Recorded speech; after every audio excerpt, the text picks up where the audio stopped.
Hi guys, welcome to Inventor 2019 tutorial. This is going to be a crash course on the simple principles of modeling using Inventor 2019. I'll just do a brief introduction of the interface. So when you install the software newly, you're not going to see this window initially. So what you see is the learning path window, which shows you the basic steps to follow to learning Inventor.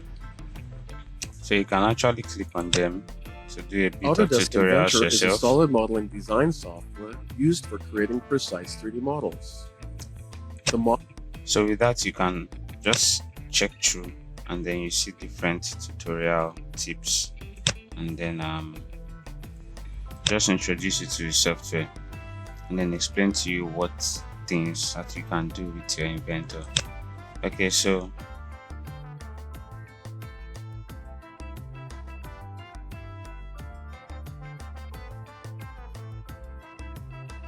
the basic thing you should know is when you're creating your model, you have to start with a 2D sketch, and then from there you migrate into a 3D modeling.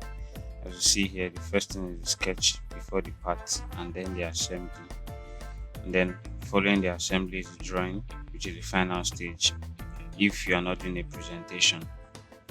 So it's also the same thing that we're going to do. So we're going to begin with the sketch also, then go to the part in this tutorial. So with this said, there are 3 templates, or rather there are 4 templates with your Inventor.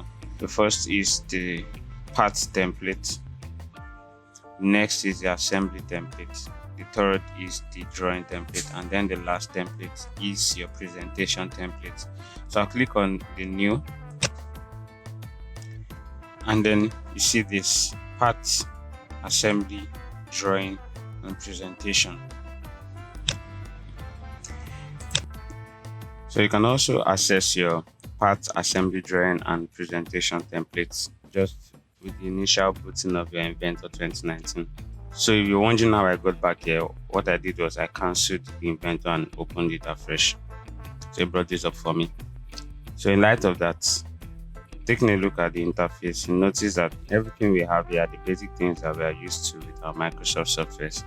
New, open, projects, open samples, home, and the rest. So it's very easy for you to move through and then just navigate yourself around the software.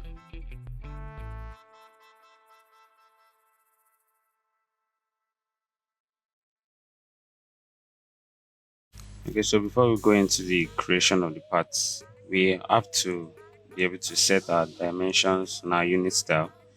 So you can come up here, the tools, the application options, the file, and then select on the configure default template. After selecting this, you're able to see your measurement units and then the drawing standard. So you have several standards here. Depending on your geographical location, you can select on whichever standard you use in your country. And then for the measurement units, you can either select the inches or the millimeters. So in my case, I'll select millimeters and click on OK. So default templates will be replaced according to a selected drawing standard or measurement unit. So do I want to overwrite? Yes, so I click on overwrite. So automatically it has changed my unit style into becoming millimeters. So I can go ahead just under here and click on OK. Alright, so going back here, I click on parts, and just like I said, your works always start with 2D sketch before they migrate into 3D models.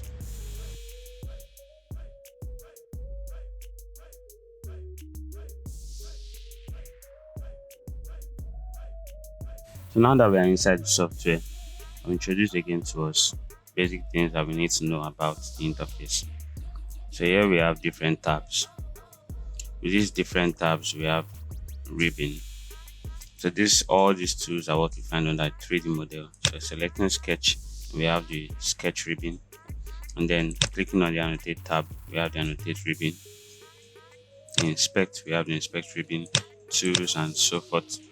But in this tutorial, we will not be going deep into all of this except for doing an advanced course. So with this, I also like you to note at the top right corner here we have the navigation cube that is used to rotate the workspace. And then so you can click on a particular part of the cube and then your workspace shifts to align with the parts that you've selected. Okay, so now we also have here we have full navigation view. If you are accustomed to AutoCAD, you know what all of these do: the pan, the zoom all, and then a drop down we have several other types of zoom. We have the rotate and orbit, and then we also have look at.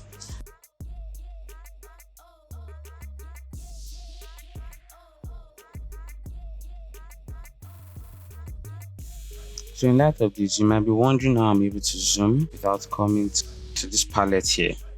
So what I'm using is an external mouse that has a scroller with it, and that makes the navigation much easier. So I can as well come here, select on this, and then rotate, right? I click on home to go back to original, click on top, and then I guess it was this way, yeah.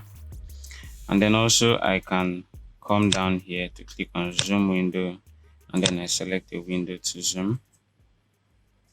But then just to make the work easier, using an external mouse that has a scroll makes it easier for you to work with. So all you need to do is just move your scroll forward, backwards to zoom in and zoom out. And then you can also click on the scroll and then move your mouse to pan around. That's to shift your plane space. And then you can press down your shift key, click on the scroll, and then move your mouse to rotate your view. It doesn't mean that it is impossible for us to do the same things here by selecting on the tools here and moving around, but then using an external mouse just makes the work easier.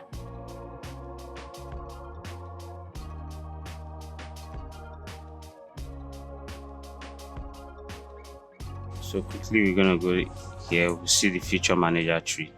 So from this feature manager tree, and create features in your workspace, you can come back here as the name depicts, manage. So you can come back here to edit the features that you've created. So one other thing you need to know that is very important is that when you're creating your 2D sketches, you have to create them on planes, because the planes serve as sheets where you do your sketches. So without a plane, there's no reference as to where your sketch is facing, and that is very important for a software to know.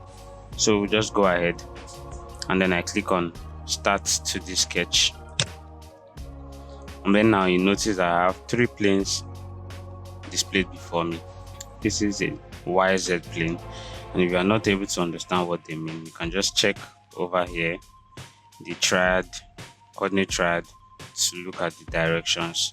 So this is the YZ plane, then we have the ZX or XZ, and then we have the XY or YX. So to begin a sketch, I'm going to select to draw on my XZ plane. So what you have to understand is that every sketch that I draw right now is going to be on the XZ plane, as shown here. So now we see all of these tools, and they are very similar to the tools that we have with the AutoCAD software. So we begin.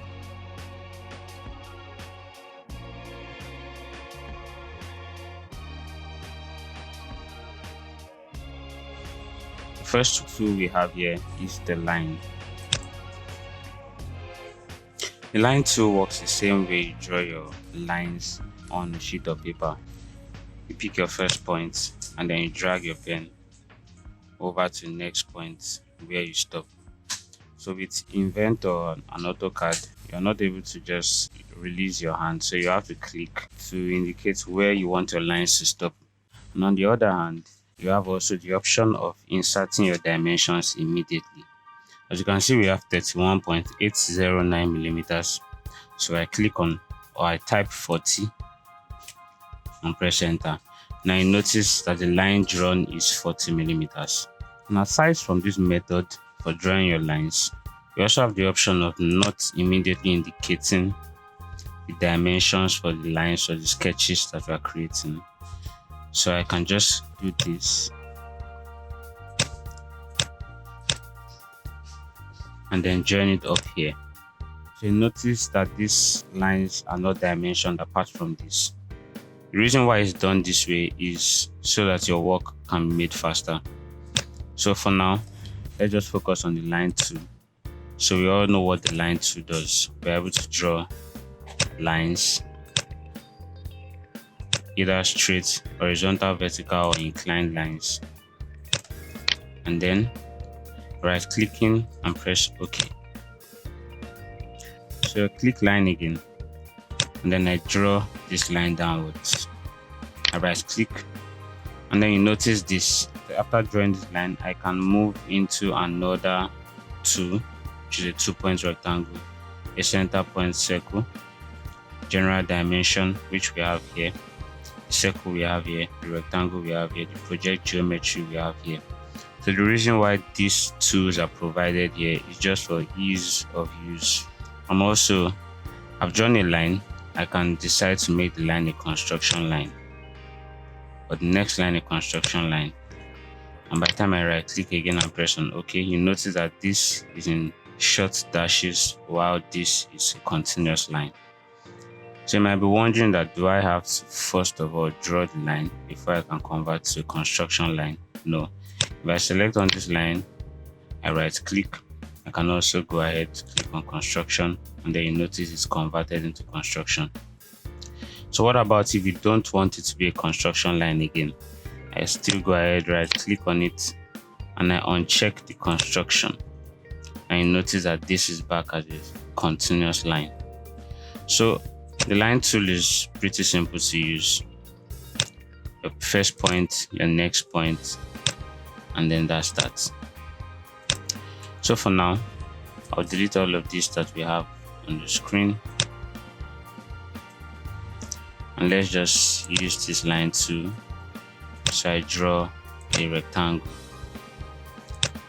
Now there's something you need to notice here. If I'm to draw a rectangle, it definitely means that this line ought to be parallel with this, and also ought to end at the edge of this line here. So how can I do that? Moving my cursor downwards, I'm going to have an automatic snap when my line is parallel to this, or when my line is absolutely horizontal or vertical, depending as the case may be. So moving this way now, the snap is helping me to draw a horizontal line. And then for me to stop at this edge, I come up here, do not click, I just hover around till I can see that green circle. Then I track down to where the line is horizontal, and then selecting on this now, I can go up here and end it. Now this all is in construction line, so I select all, right click, and change all of this back to continuous line. That's pretty simple, right?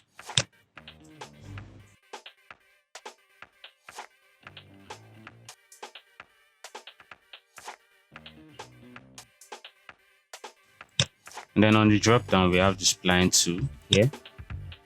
So the spline tool is used to draw irregular shapes that you cannot draw using the normal geometries that we have, or that we have been provided with.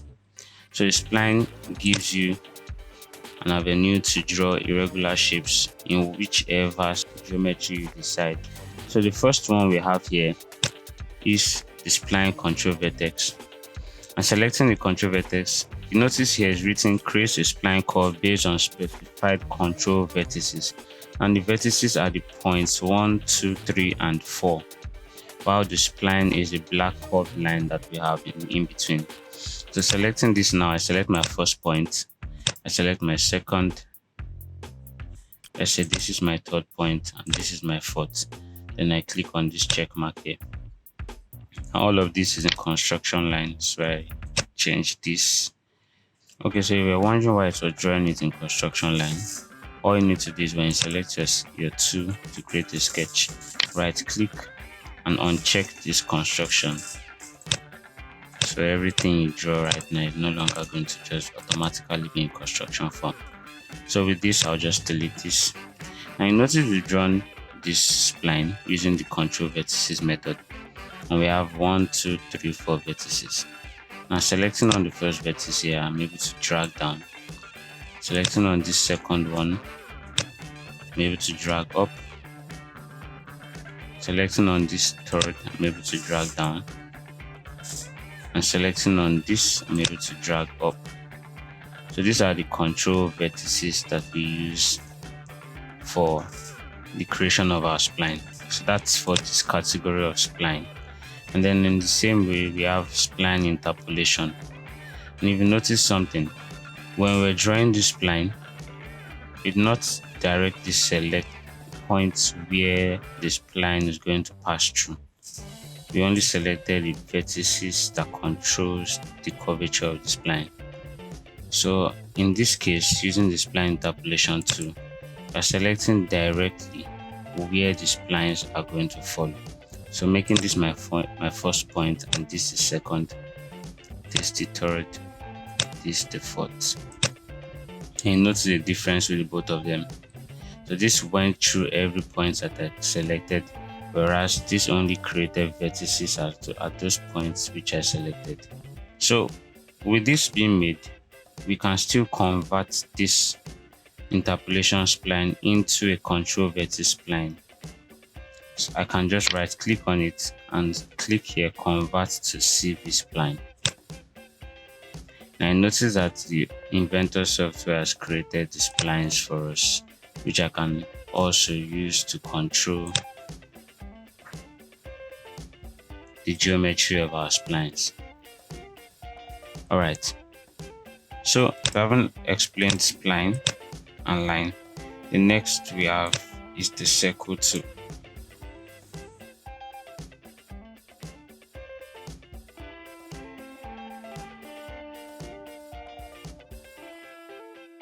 So we have different types of circle tools here: normal circle, circle tangent, and the ellipse. Selecting the normal circle center point, you notice you just need 2 points to create this kind of circle, which means the first point to click on is your center point and the next point to click on is your radius. So selecting this right now, I click on my center point, I click on my radius, or I just select any point outside. Remember, I said you are not mandated to create or to give dimensions immediately. So it's just your center point and then your radius. So that's all about this first kind of circle.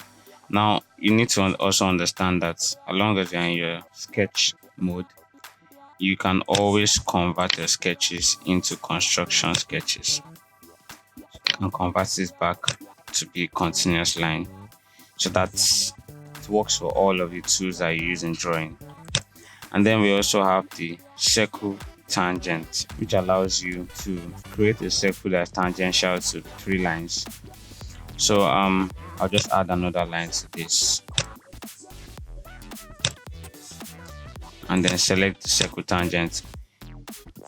I want you to note that it's only possible for one particular dimension of a circle to actually touch these 3 lines. There cannot be 2 circles of different radius or different diameters that can touch these 3 lines tangentially. So selecting the first, the second, and the third, Inventor automatically gives you the direct circle that can fit those 3 lines. So now this circle is drawn. So you might be wondering, when would I ever need something like this? If you have a sketch and you don't want to go through the whole stress of calculating the radius of the circle, all you need to do is, you already know the distances, you dimension the lines properly.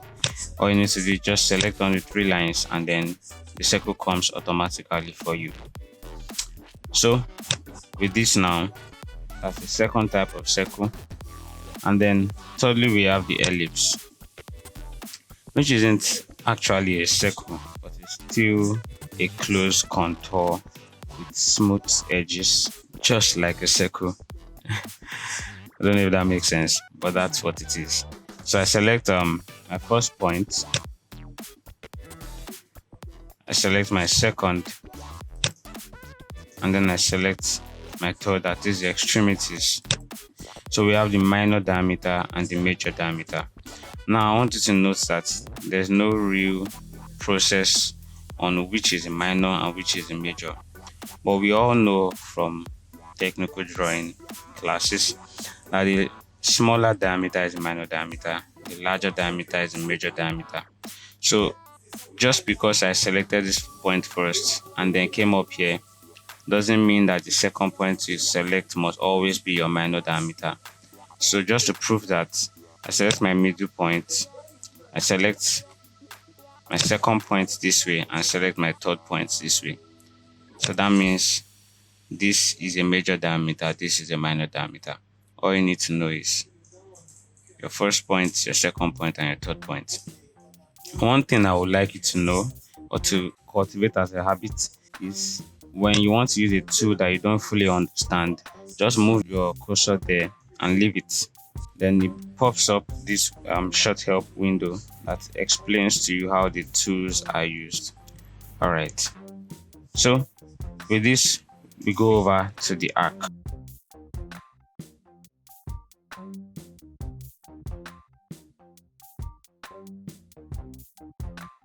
There are also three different types of arc tools. We have the 3-point arc, we have the tangent arc, and we have the center point arc.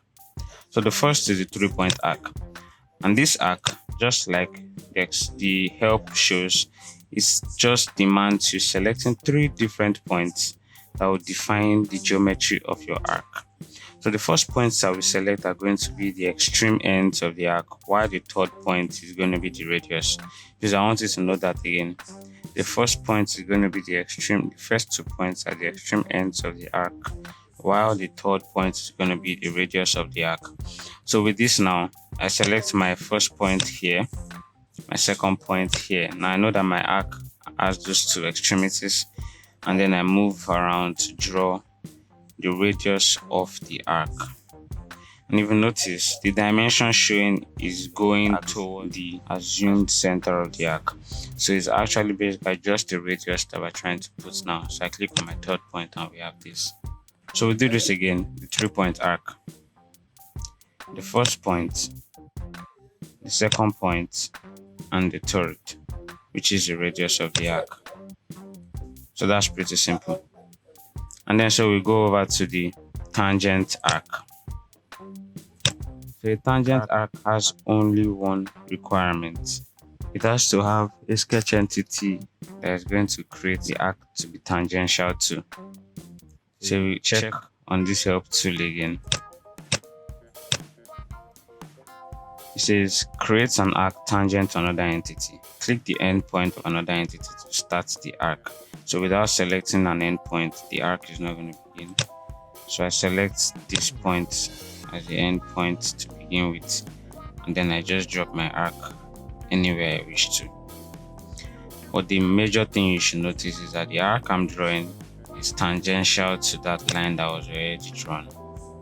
So if I go back to say I want to draw this tangential arc and I just select here, it's not going to work until I select an existing sketch endpoint, and then the arc is created tangential to the existing sketch.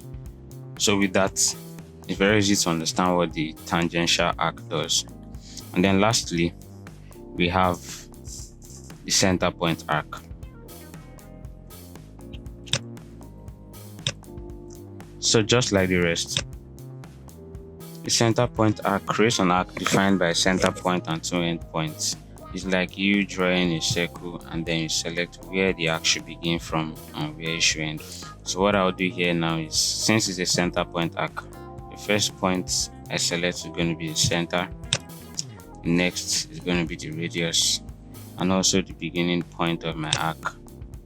And then I'm able to move all the way to drop the end point. See this? So that's a center point arc. So do this again.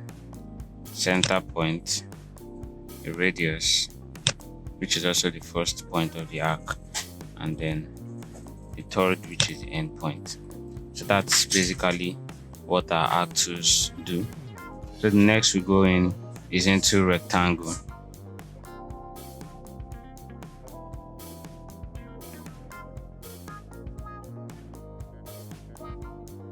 Okay, so we have the rectangle tool, in which with the drop down there are a number of tools available there. So we're going to explain all of this, and they are all really simple. So just like I said, the help shows us how the tools work. So a 2-point rectangle is simply selecting the first point and then the second point at the two extreme edges opposite each other. So with this now, we're able to draw a rectangle. So I could also draw a 2-point rectangle this way. So that's really simple. So I'll pan this, shift it aside, and then we have the 3-point rectangle, which is you actually selecting the length and the breadth of the rectangle. So my first point, and then the second, which I assume to be probably my length, and then my third point, because it's a 3-point rectangle, I want it to be my breadth or length and height. So in the same way, I could say this way first of all, and then this way. So that's the 3-point rectangle. Also, I could decide that the rectangle is slanty this way and then this way. Okay, so also we have the 2-point center rectangle, which means that the first point we select is the center point, and then the next point that we select is the extreme end of one of the edges. So I pan this by clicking on my cursor and shifting. I select the center point, and then I select one of the edges. So that's the 2-point center rectangle. So also we have the 3-point center rectangle, which is similar to us selecting the length and the height, but this time around we are selecting with respect to the center. So I select my center, I select this point, and then I move upwards. So that's it. Now if you're wondering how I've been able to exit my sketch tool without right clicking and pressing OK, what I've been doing was I was just clicking on my escape button. Okay, and then with the rectangles done, let us look at the slot tool.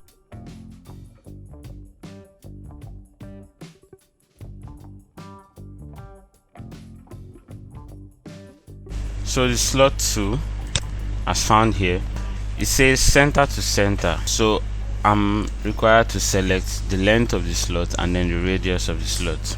Now it's also the same principle that we use all through here. We need to select the length and then we need to select the radius. There's just a difference that some of them are curved while the others are straight. So but once you can understand the first, it's the same principle goes for the rest. So I select the first, center to center. I select the first point of the extreme end, the second point of this end, and then I click on a radius point for it. So just take note that you need 3 points as indicated in the help window. 1, 2, 3. Specify center of both slot arcs. Click to specify slot width or enter diameter or radius of the slot arcs. Okay. So the first point, the second, and then the third. The first, the second, and the third. The first, the second, and the third. The first, the second, and the third. It's just the same principle. So with that done, I can move this aside and then go over to slot overall, which is rather than selecting the just like this slot where I'm selecting the center of the arcs, the first, the second. Now take note of where the arcs are drawn from. The 2 points that I initially selected, that's where the center of those arcs are located. So for this second slot overall, I'm not selecting the center point of this arc, but this time around the extreme ends of the arc. So what I'm doing is the first, second, and the third. You see that, right? So the first, the second, and the third. Just the same thing. The first, the second, the third, the first, the second, the third, the first, the second, the third. Do not forget that. Okay, so I'll stop saying that now. So just so that that can stick in our minds. So we go to the next, which is slot center point. So this time around, the first point we're selecting is the center point of the slot, then the center point of one of the arcs, and then the third point is going to be the radius. So with this I select point 1, point 2, and then point 3. Okay, and then next we have the 3-point arc. Now I want you to note something. This the 3-point arc slot works just like the 3-point arc that we did initially, selecting the two extreme ends, using the third point to select the radius of the arc, and then the fourth point is actually selecting the radius of the slot. So that's what this is. So what we're first doing is we are creating an arc, point 1, point 2, and point 3. Remember this, right? Selecting on this now, I'm able to move my cursor downwards to select the radius of the slot itself. So that's how this 3-point arc slot works.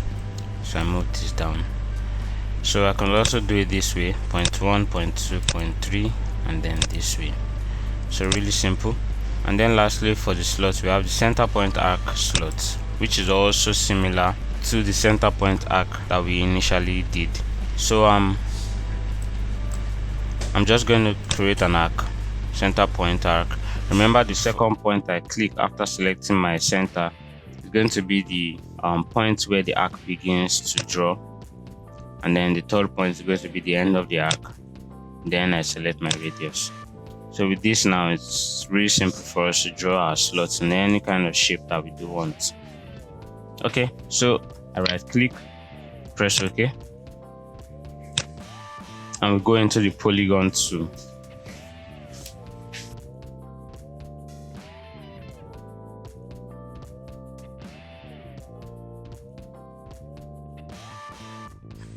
For the polygon tool, we have both circumscribed and inscribed polygon. Now, instead of just explaining on and on about what the circumscribed is and what the inscribed is, so I'll just demonstrate it to us. But we can also go ahead later on to check the internet if you need to have further understanding of the different types of polygons that we have. So notice we have two options here, inscribed and then circumscribed. So for now, we're going to draw an inscribed polygon, and then here is where I select the number of sides that I want the polygon to have. And so if we're having a 6-sided polygon, that means an hexagon. So I'll just say we draw a pentagon, which is 5 sides. I come out and then I just draw. So now this is my 5-sided polygon, which is the pentagon. Now if I want to go ahead to draw 6 sides, I can come there, and then you notice here we have 6-sided polygon. So we can also draw an octagon. So I select the middle point and then this, and so I'm done. On the other hand, you can create circumscribed polygons, and also using the octagon, I say this way. I might be saying, okay, what's the difference between these two? So I think I'll rather do this. So center points, I'll just draw a circle here, a circle of okay, let's not give it a definite radius, but I'll make the circle to be a construction type. Okay, let me just select the second point first of all, and right click on this and convert this into construction. So I go back to the polygon. I'm going to draw an octagon using, or let's draw an hexagon, because we're going to be able to show the lines more distinctly than the octagon.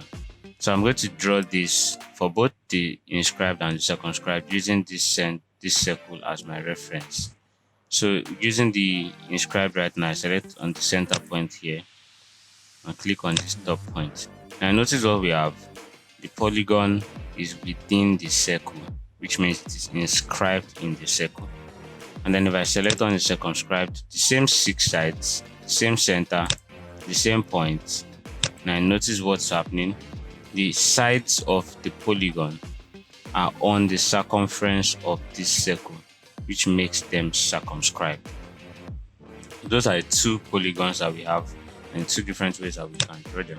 So it's very important for us to know the differences, so that when the opportunity comes or when the need comes for us to use any of them, we know the direct polygons that we need to use. So let's not make mistakes with that.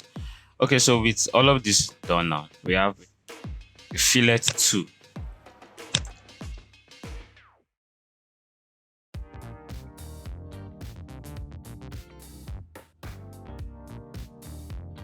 Okay, so we have the fillet tool, and the fillet tool is found here.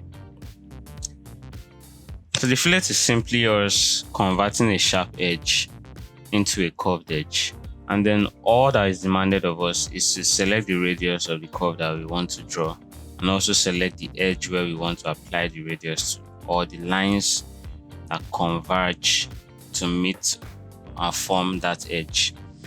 So what I mean is that if I want to use this edge, I can either select on this edge itself, or I select on line 1 and select on line 2. So in this case, I'm going to use a radius of, let's say, 6, and then I select line 1 and select line 2. I suspect that the radius is too small, that's why it's not showing properly. Okay, it's too small and it's looking kind of rough, so let's undo that. And this time around, let's use a radius that's far large. Let's say 600.1 and then 0.2. It's showing the same thing. Anyways, you get the point. So this radius is of radius 600, and then I can say, let me change this to 800.1 and 0.2. So you see the 800 millimeter radius arc drawn here. So that's this. So that's simply what the fillet does. And on the other hand, I can decide to say,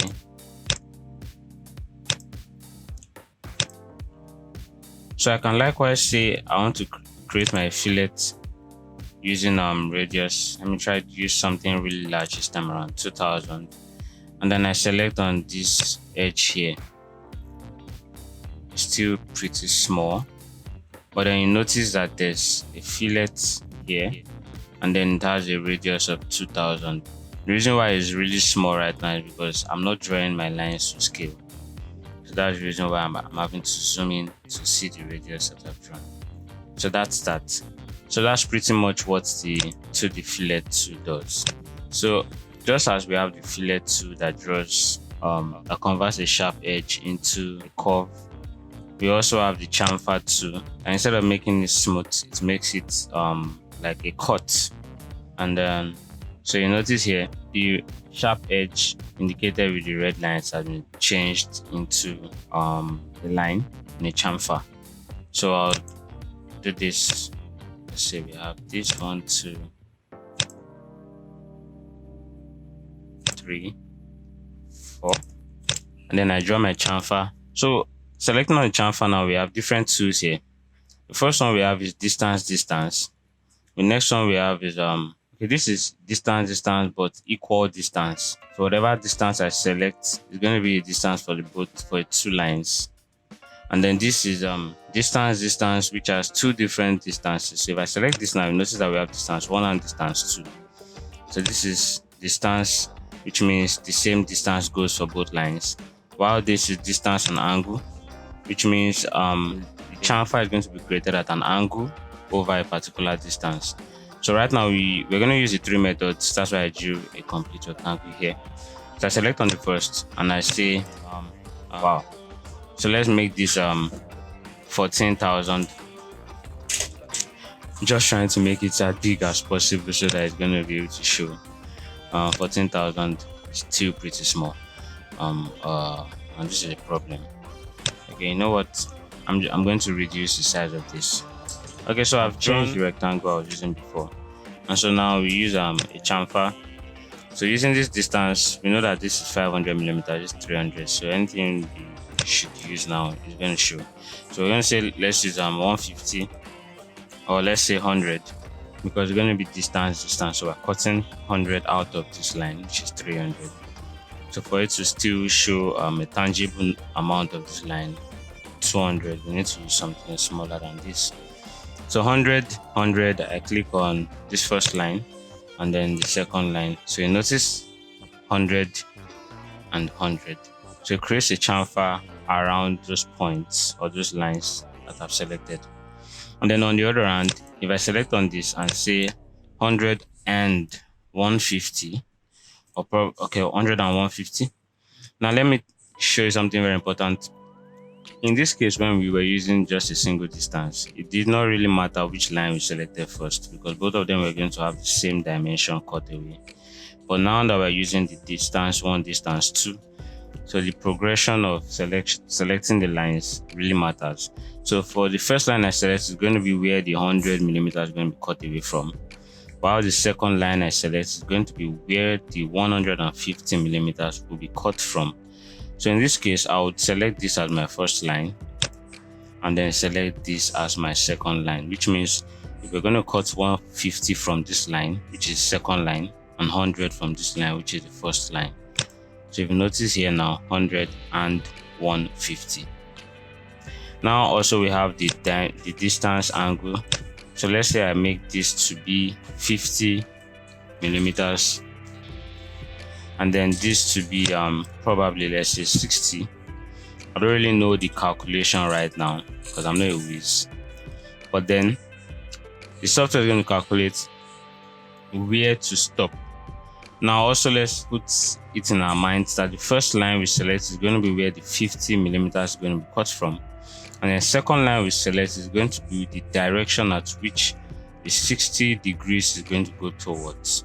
So wherever the 60 degree cuts the second line is where the chamfer is going to be created. Okay, let's just stop talking and then just create it. So this is 50 and then 60 degrees towards this line. So you notice the 50 millimeters here and then the 60 degrees upwards. So that's our chamfer tool. It's really nice to use, and it becomes very, very useful when you have to create edges like this with your sketches. Okay, so having done this, we're going to go to the text tool.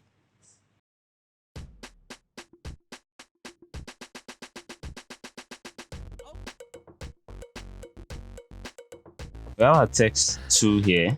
So I select on text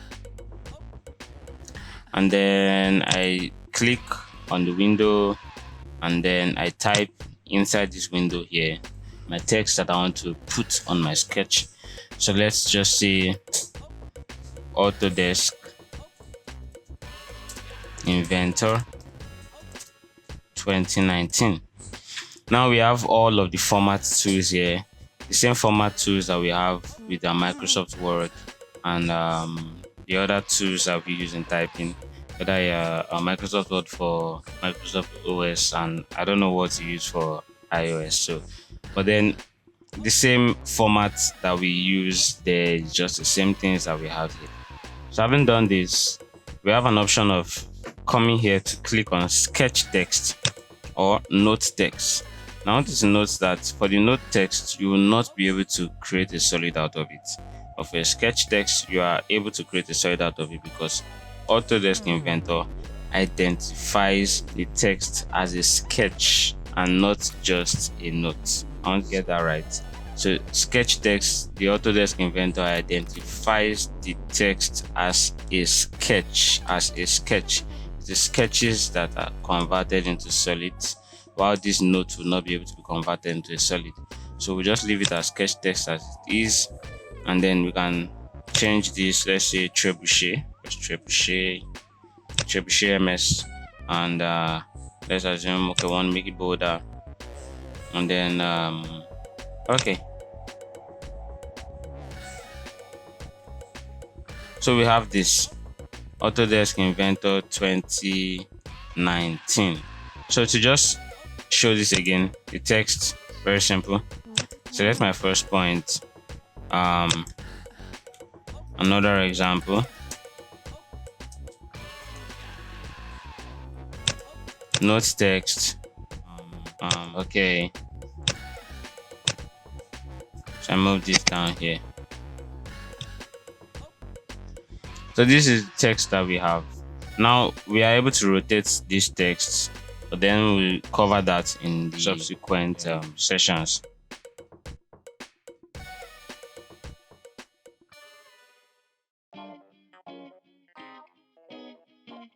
So now we're going to create a point.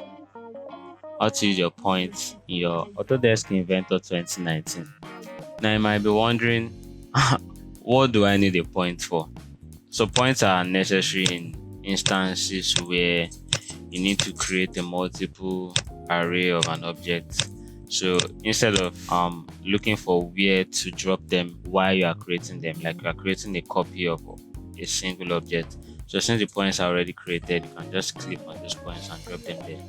In the same way, we can use the points to create our spline. So since I've already created points, I can just select on the spline, the points I've selected to be my spline parts. So this is one of the things that we can use the points to do. So this is not limited to just this actually. So there are several other uses of the points too. Okay, so I check this and then we have. So we just use the points to snap where the spline crosses. So lastly, in the create tools that we have here, we have in this drop down, we have a block, create block.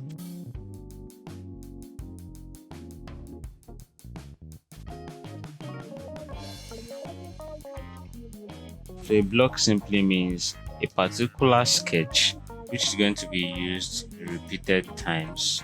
You're going to use it over and over and over again, and then you do not need to sketch it every single time that you need it. So that's what we use a block for. So in this case, if I select a circle, let's assume I'm selecting a circle there, and then these are chairs around, which I know these are not chairs. So let's just say these are chairs, and then yeah. So I want to create a block of this, and I do not want to have to do this every single time I need this particular sketch. Let's assume I went through a lot actually placing these 3 circles here, dimensioning them, giving them the angles and all of that, and I don't want to have to go through that again. So what I do is I can select it all, go to create, click on create block, and then I give the block a name. I say table with 3 chairs. So I select the geometry again. Okay, since geometry already selected, I can place a description here. The chairs to be used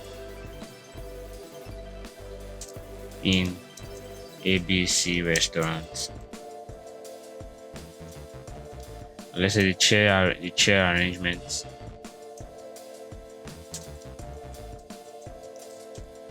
to be used in the restaurant. And this is a very basic sketch and basic block I'm doing. So the block is actually, it could be more complicated than this.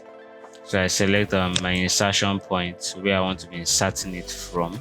I mean, every single time I apply this block, I'm able to pick or carry it from that insertion point. So I select on the center of the circle as my insertion point, and I click on OK. So now I've created my block. Now you might be wondering, okay, how do I bring my block in? So if you notice here in the feature manager, we have a folder containing our blocks. So I select on this and I say table with 3 chairs, place block. Now you notice I'm picking it from that center which we created before as our insertion point, and then I drop the block there, drop another one, drop another one, drop another one. And so I do not have to create this time and time again. Now aside that, if I'm to create a new sketch within this project, I'm also still able to use this block because it's still in this feature manager tree. Okay, so having done all of this, we have the same block 1, 2, 3, 4, 5 We also have the option of selecting these blocks and creating a nested block. That means blocks within a block. So if I say nested block and then I add my description and I call this a set of chairs of tables, set of tables with chair arrangement. I select my insertion point to be, let's say, this, and then I say okay. Now you notice here now within this block we have all of these blocks. The table with 3 chairs, that is this one, inside this block, the nested block. So we can create a block comprising of other blocks. Now the blocks are not limited to just sketches. You can also use a text to create a block. So whatever you can create with your create tool here, and no matter how much you modify them and use all of these other tools, you can always use them to create blocks. With this, we're done with the create tools, and then we go into the modify, the pattern, the constraints, insert format.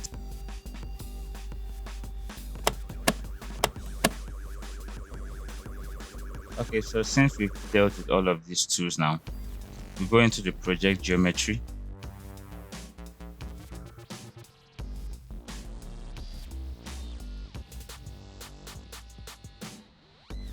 And the project geometry tools work in a sense that they help to project sketches onto active planes. So I'll quickly go in to demonstrate this. I create a sketch on this plane, new sketch. Now that we have this, I want you to note something. I need this as exact circle along the Z and X axis, the same location, but I want it to be on this plane. You notice that this plane is an active plane, so I've created a new sketch using this plane, as you can see here. And since this symbol of finished sketch is showing here, it simply means that there's an active sketch on. So right now, rather than creating this, or rather than drawing this sketch afresh, what I do is I just go over to project geometry, and then I select on the geometry to project. You notice that the sketch has just been projected upwards onto the new plane. Now this works for any shape. It will also work for this line. Now I notice that it's simply projecting this sketch or the geometry onto the active plane. Now also, if you take a look at this sketch here, it's not directly, it was not drawn on the top plane, that is the X and Z plane. However, it was drawn on the Y and X plane, that is this plane here. But then we can also still project that to this active sketch. But it's not going to draw it in this way. It's just going to make it seem like it's a straight line, as though we are looking at it from here. So to show that now, I will click on this. Now I notice just a straight line on this also. So it's simply projecting this sketch upwards and reflecting it on this sketch plane here. Also, we are able to project faces and not just sketches. So like this is a solid face. So let's assume I've created a cut here. If I select on this, it's going to project all of the edges of that face, or all the edges that make up that face. So right now, this is what we know as our project geometry. And the project geometry is not limited to just the top plane or the XZ plane, as we may call it. It can be projected to any plane at all, irrespective of the direction the plane is facing. And then after this, we do have the project cut edges. So right now, the project cut or project cut geometry. So you've noticed that there's no active sketch right now. So I select on this and say new sketch. Now with this new sketch activated, the next thing we want to do is to project cut edges. Now if you look closely at this solid object and then this plane here, the plane cuts through this solid object at an elevation, that is this elevation here. So what this tool does, project cut edges, is wherever a plane cuts through a solid material, you are able to trace out the line of cuts between the material and the plane. So what I mean is, like, you're creating an intersection curve. So if I select on project cut edges right now. Now you notice this, that the cut area or the cut part has been traced out on the active sketch. So this is useful for cases where you want to create a line, or let's say we want to create a feature that comes into this cylindrical surface, but then the cylindrical surface cannot really be touched. So we need something like this as a point of reference. So if I know that I'm drawing and my drawing is touching this line, I'm rest assured that my sketch is actually touching the circumference of this cylinder. So this just helps us to create a reference point to the circumference of the cylinder, and also be used the same way a normal sketch can be used. Like this sketch here can be used to create an extrusion or a cut. So likewise, the parts that have been traced out, the intersection part here, can also be used the same way you could use any of these. Alright, so with this we go into the project to 3D sketch. So I finish this sketch here. Alright, click to use this sketch. Quite confusing. Alright, so I want you to note something here.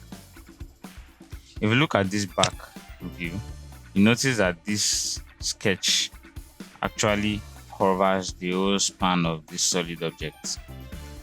So if I want to draw this sketch, I want it to be on the surface of this solid object here. It is impossible for me to draw directly on a curved shape. So what we have to do is we just, after drawing this on a flat surface, we project to 3D sketch. And selecting on this, since this is the only active sketch here, the Inventor software has automatically identified that this is the sketch we want to use to be projected. And the next thing to do is to select the face to project to. Select this and click on this face. Now you notice this, that the sketch is being projected to this face. However, since I've not selected this face, it doesn't project here. So once I select on this face, and you also notice that it has likewise been projected to that. So you notice the continuation of the line that comes from here. So this is what the project to 3D sketch does. So if I want it to also project to this back face here, it's also the same thing that will happen. So with this, we can choose to cut through this object, which we'll see later in this tutorial. And we can do a lot of other things with this. We can also use this to create, like to just cut all the objects on top. So there are several things that this could do for us. However, it's very important for us to note that with this tool, we're able to do something that we would not have been able to do. That is drawing, sketching on this curved surface.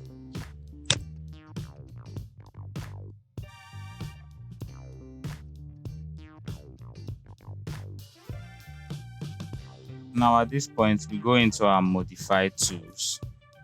And so I go back into an active sketch, edit sketch, and we have this here. So you notice that all of these sketches are within sketch 1. And it's important for me to say this, that the planes that we work on, I probably would have said it already. The planes are, though they look small, they are actually onto infinity length. So as long as we have the planes at a particular location, it doesn't matter if the sketch you want to draw seems like it is outside the plane. Just know that it is still within that same plane. Like this XZ plane right now, you notice that the plane is encompassing all of these objects. But it doesn't mean that if I choose to draw a circle this way, that it's not going to work. As long as that plane is on that elevation, you notice that the plane now is extending to this place. So it simply means that the plane is onto infinity at this particular level.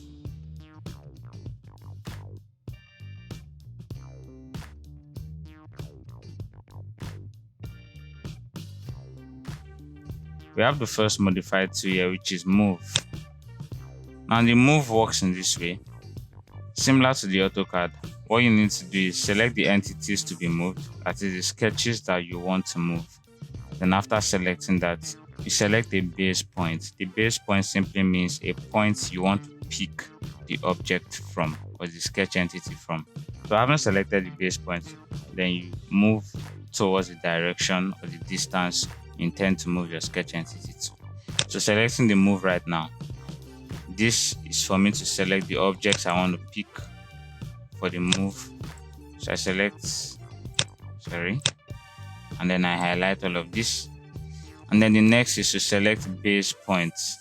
So I click on this arrow and select this to be my base point.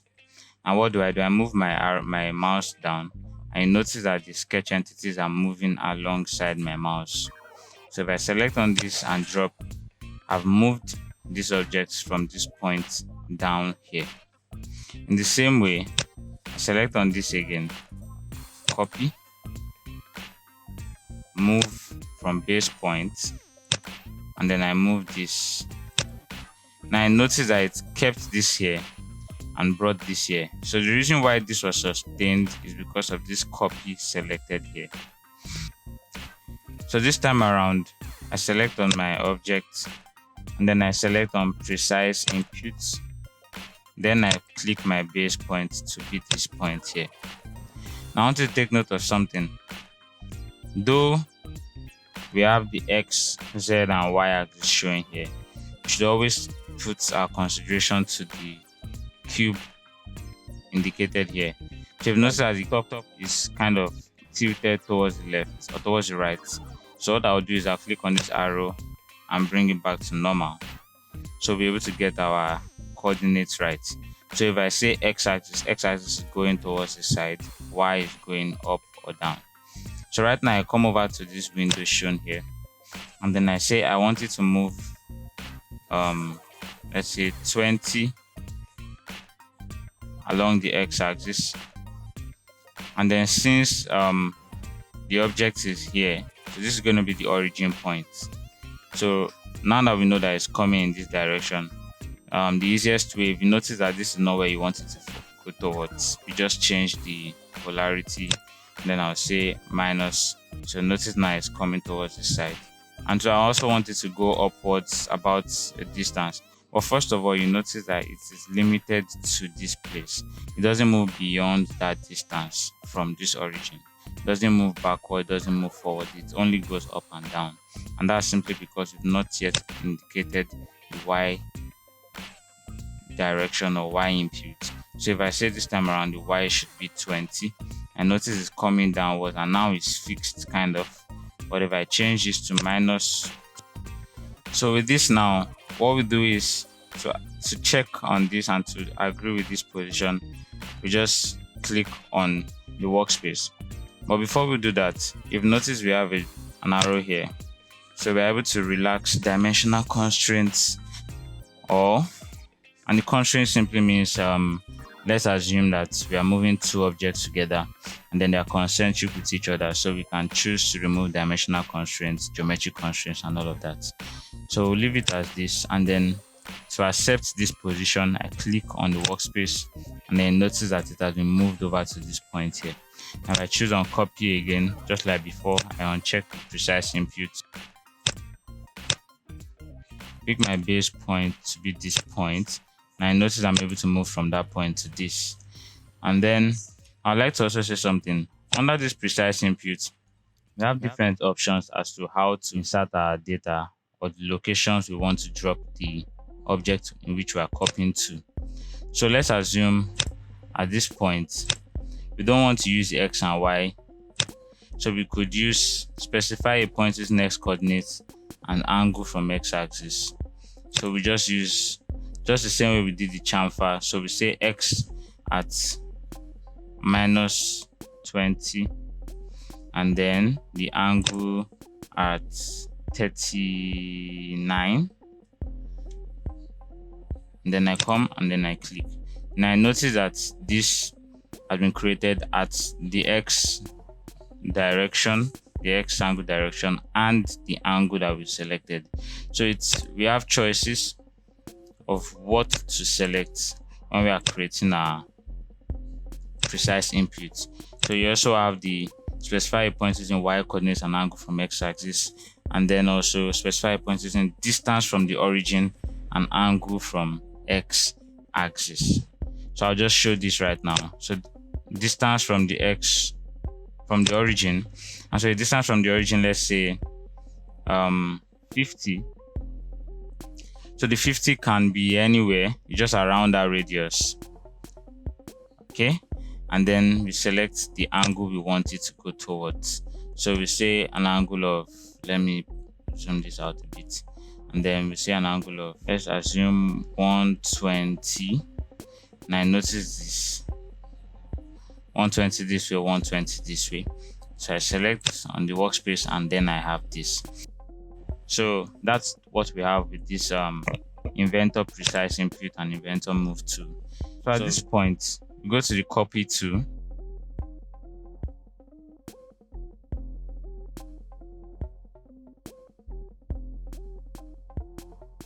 So the copy is simply creating duplicates of selected sketches or selected sketch geometries. So I select on the copy tool, just like the move. The only difference here right now is that it's copying and not just moving. But then I would like you to know something. There are a lot of similarities with this, simply because when we're using the move tool, we had a copy option here. So it's just kind of the same thing. And then right now I click on, I've selected the objects I want to copy. If I want to use the precise input, just like we used with the move tool, I can also use the precise input here. So I'll check this, and then I pick on my base point, which is this point here. So by the time I move, we still have the original object, and then we have created one. Now, something else you notice about the copy tool is that even though I've selected this point, the tool still seems to be active. That's simply because we have the opportunity to copy to the number of instances that we desire. Whereas when you are creating a move, you cannot move a particular item to 2 different locations. You can only move to 1 location. But copying, we can have more and more instances as we desire. So I select on this also and select on this. And when I'm done, press my enter or escape 2. Now you notice this is my copy tool. Also, if I select this to copy, I pick clipboard. So what this means is this is not just copying here, but rather this is able to copy this tool into our clipboard. So this is what I mean. If you look at this copy right now, if I select on this, I pick my base point, pick this edge here, and then drop here. Right? I press my escape. If I go over, you know the normal Ctrl C, Ctrl V. Having not created the copy already, and I say Ctrl V, you notice that we are unable to paste this object, which we just copied. Like if I select this and I say copy, base points, I move this upwards, and then escape, and I say Ctrl V, I'm unable to paste. So the thing is, I have to have selected this copy or clipboard here, which activates me to be able to use the Ctrl C, Ctrl V tool. So selecting my base point now, or first of all selecting the objects I want to copy, 1 and this, and then I say base point, select on this. I've moved here and escape. So right now I can just go ahead and press my Ctrl V, and then you notice that it has actually pasted them here. This is one of the disadvantages of using this. So it's just pasted it here and didn't really take it to a particular direction. But then we can do this with our copy tool. So it's very important for us to know that this is possible. So I'll go ahead to delete all of this. So at this point, we go over to the rotate tool, which is found here.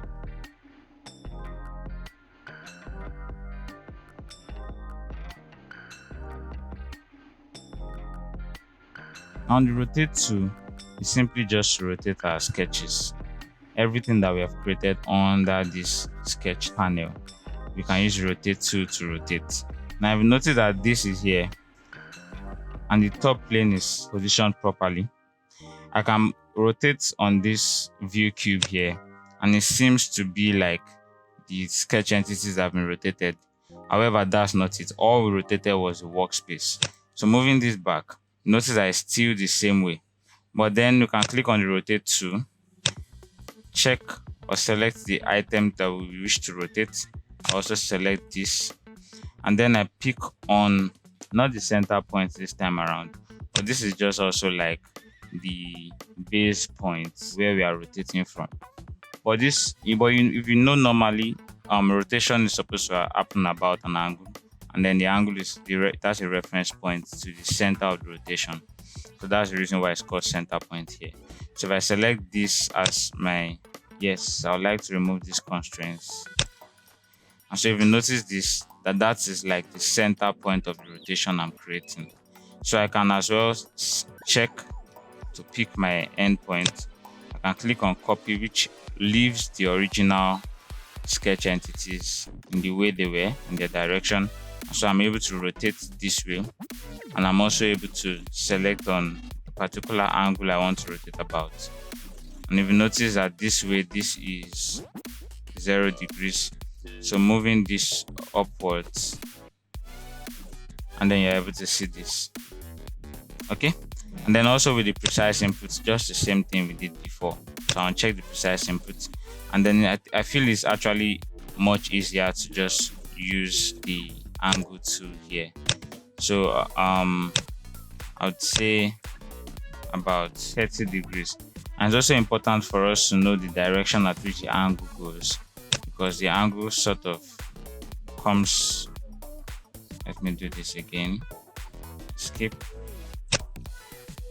So I select on this object and this. Select my base point to be here. Remove the constraints. So you've noticed the angle is moving in the anti-clockwise direction. So it's important for us to put that into consideration when we are inputting our angles here. So by the time I place this, or I say 30 degrees by typing, and I say apply, and I notice that this has been rotated by 30 degrees downwards. So that's simply what the rotate tool does for us. And then we go over to our trim tool.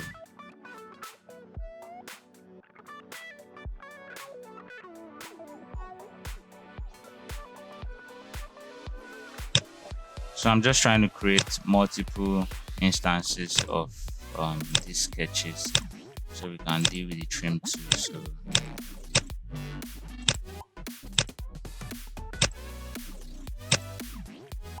right, so we're done. So the trim tool, it helps to trim sketch entities that have passed through an intersection point. So I select on this,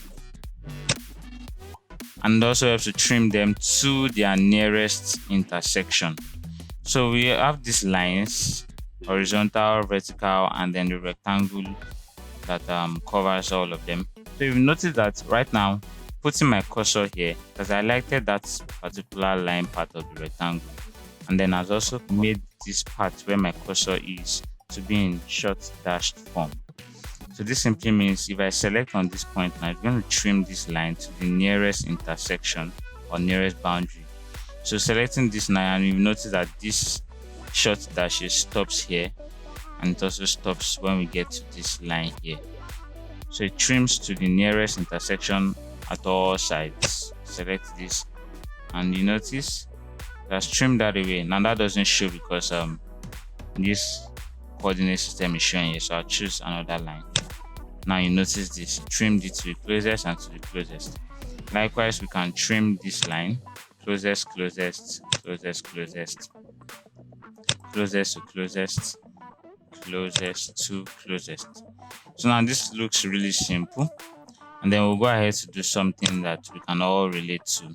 So also with the trim tool, rather than selecting our points to trim individually, there's something I would like to call a power kind of trim, or let's say a smart trim, because what it does is if I click on my workspace and I move my cursor, you notice that it's like I'm creating a path.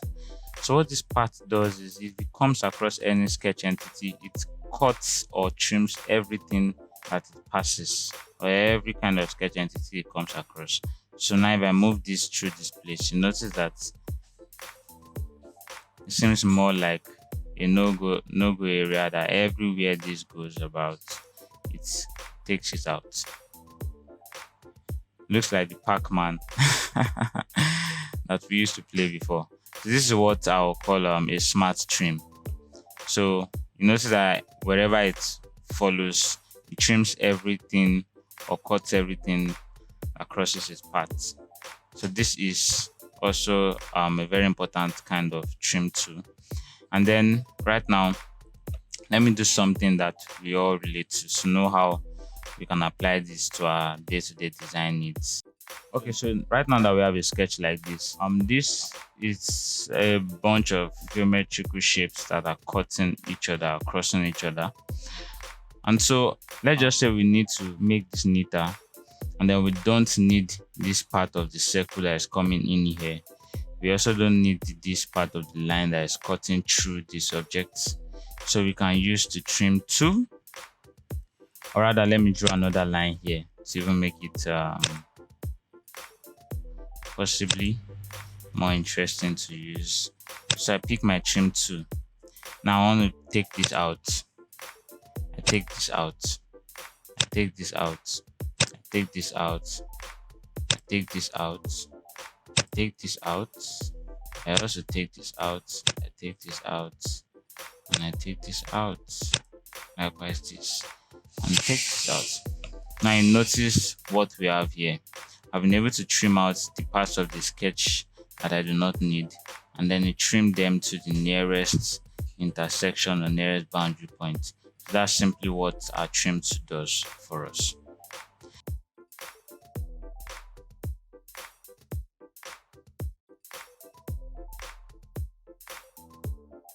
Next, we talk about the extend tool, and the extend tool is just the opposite of the trim tool.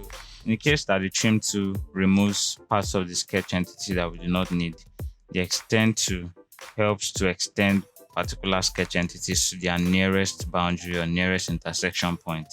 So what we need to know is that without an intersection point to break the extension, there would be no extension. And why is that? If you say you want to extend something, there has to be a point or a defined location you want to extend it to. So since you cannot speak English to the software only extends when it knows that there's a particular sketch entity or a line, something like this, that will break the extension. So I'll do this now. If you look at this symbol, or if you notice the red line which is selected, the extension from that boundary is able to stop only because there's something in front of it to stop it. So let me just demonstrate this to us. Right now, if I selected the extend tool, if I select on this, it's able to extend because it's going to break this extension on this line. If I select on this particular line here, there is not going to be an extension. And why is that? Because this is just going to keep going to infinity. So the software needs to know where the extension is going to stop. So let me draw a line here, this way. So go back to the extend tool. Now if I select on this, you notice that the extension is coming out, and that's simply because the software identifies that it can break this extension with this sketch here. So if I select on this, it breaks with that. If I select on this also, this now can extend towards this direction and towards this direction. This can also extend, this can extend, this can extend, and still further extend. This can extend, this can no longer extend towards this side. This cannot extend downwards because there's nothing to break it. So this is what we have as our extension tools. However, this is able to extend, and why is that so? Because it identifies that the line is here. As long as it knows that, okay, let me stop at the nearest line point, so it's the extension can work. And this also can extend because it knows that there's still a sketch here. So extend this way, extend this way. But if you notice, it cannot extend upwards, cannot further extend downwards. So this also can extend, this can extend. So just the same way we used the trim tool, all we need to know that this is like the opposite of the trim tool. It extends entities to their nearest intersection points. Okay, next we do it is going to be the split tool.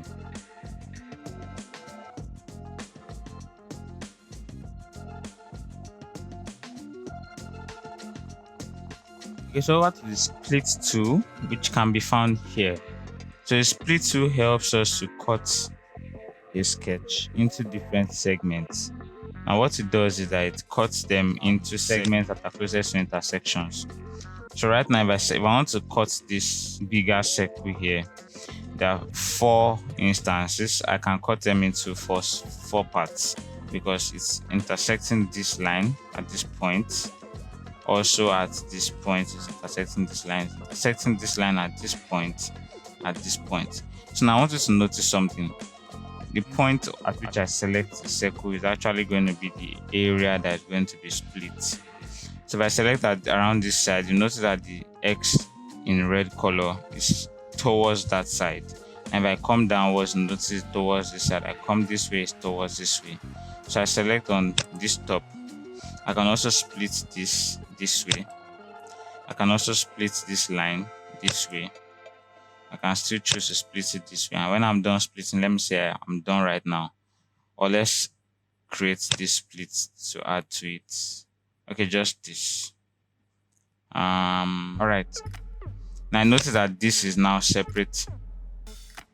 This is still together. This is separate.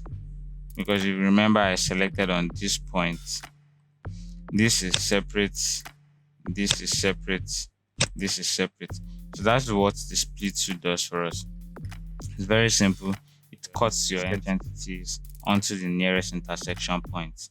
But unlike the trim tool that actually deletes the parts that I selected, this retains that part, but only dismembers it from the entire sketch.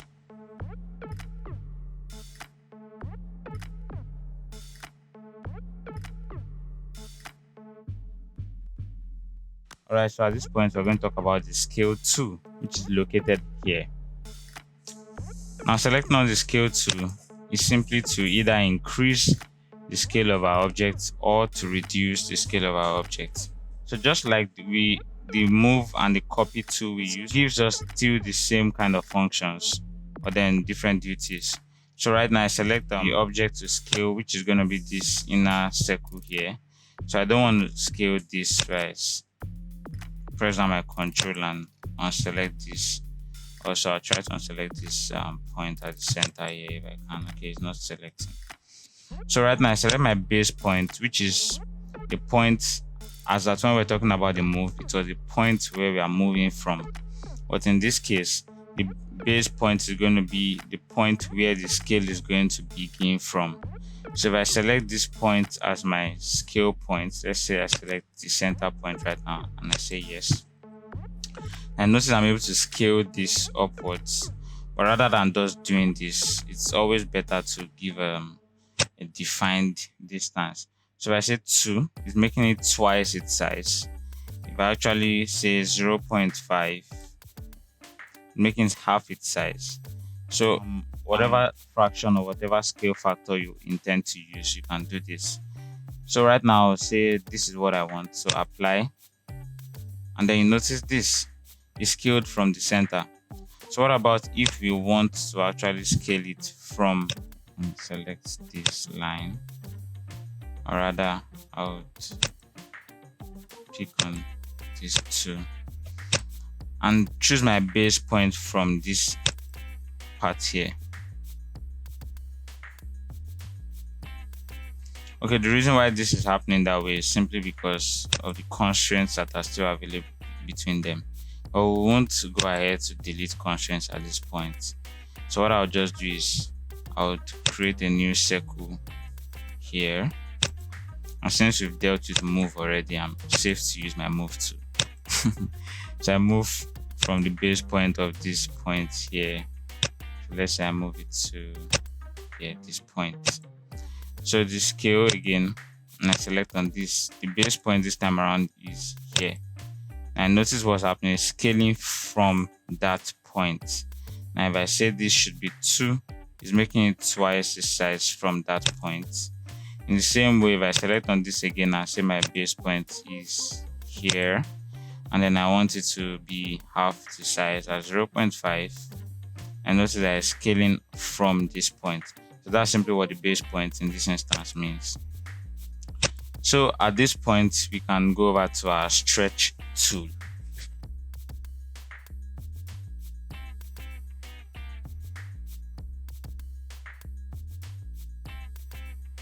The stretch tool simply helps us to stretch our sketch entities about distances. Okay, let's assume this is a gum. If I'm to hold on to this point and hold on to this point and then drag this point downwards, definitely it's not going to start stretching from here, like this end point I'm holding. So it's going to pick somewhere within here. So let's say it's also the same thing with our stretch tool. But in the case of a gum where you cannot control where its beginning is elasticity from or stretching from, in this case you can actually choose where the stretching is going to begin from. So if I select on the stretch tool, what I will do is I will select this way. Now notice the sketch entities that have been selected that are in blue color. Now notice that this point is the point of intersection between this which is to be selected and this which is to remain fixed. Also this which is to remain fixed and this is to be selected, which are converging at this point. So I'll say base point where I want to pull from. So it doesn't necessarily mean that the stretching is going to occur from here, but you will notice that these lines are going to be stretched while this is going to remain as it is. So I would select my base point here. I could also choose to select my base point from somewhere other than that point, and I say okay, yes. So if you notice this way now, maybe to stretch this front, back, downwards, just in any direction that you choose to stretch it. So I'm stretching this way now. You notice that I've stretched this too, but it still looks the same. It's just that along this edge it was stretched. I want to take note of something again. If I select it again, now you notice that these parts of the two do not change their dimension. If I select my base point again around this point, notice that those parts do not change their dimension, but the one that actually meets with the fixed point, that is those two horizontal lines there, those are the ones that have their dimensions altered. So this is how the stretch tool works. So when you're selecting the entities to be stretched, it's always important to select only the parts that you wish to have a change in dimension. So like this now, you notice that this part right now is not being changed because I didn't include it in the selection. So this is our stretch tool. So just like the move, copy, and the other tools we previously discussed, the precise input is also there, optimize for single selection, and all of these are also here. So that's the stretch tool, and then we talk about the offset tool.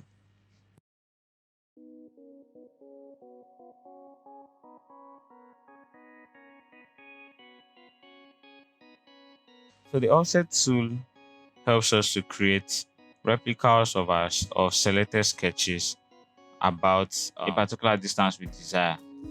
So if I select my offset, so I select this and then I want to offset this at about, you notice now it's indicating for me to select the distance I want to create the offset about.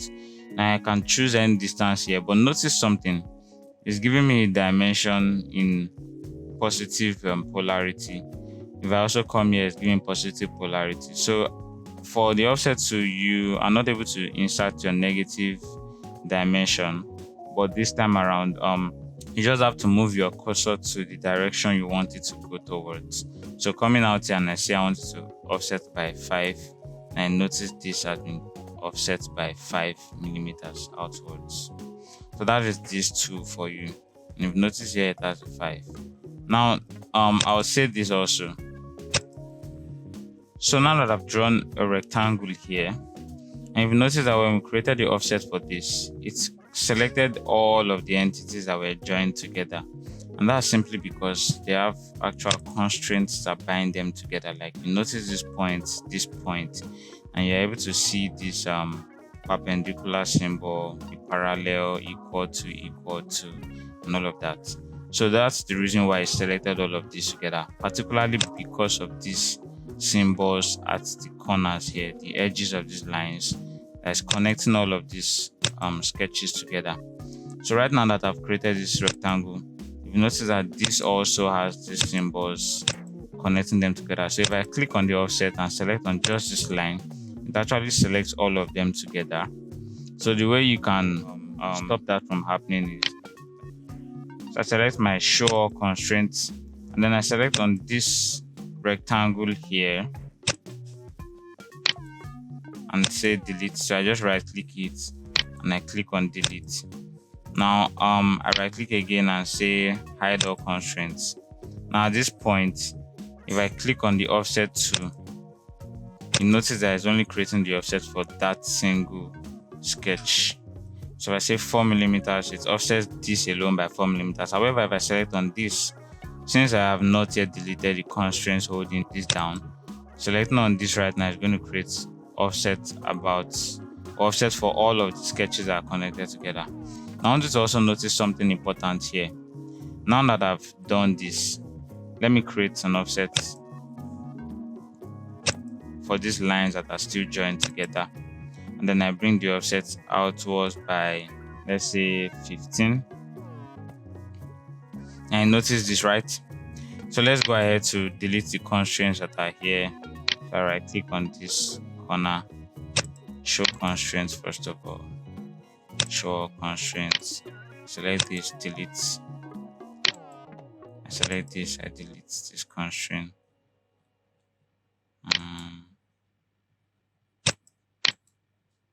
Delete this. Okay, delete this. All right, so I just created the offset of these sketch entities by 15. So this time around I'm going to create offset by, let's say, 10. So notice something, 10, and then I also create offset for this by 10, and then offset for this by 10.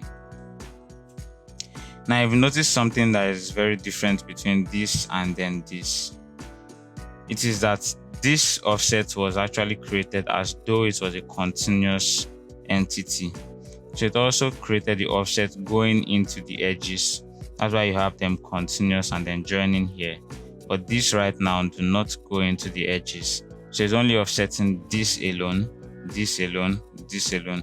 That's the reason why we have this gap here. So if, for instance, you want them to all be together, then you have to create your constraints, new constraints that we'll talk about later, can be found here. So we'll talk about them later, and then you have to create your constraints between the sketch entities so that when you create your offset along about those sketch entities, they'll also be created together and join this way.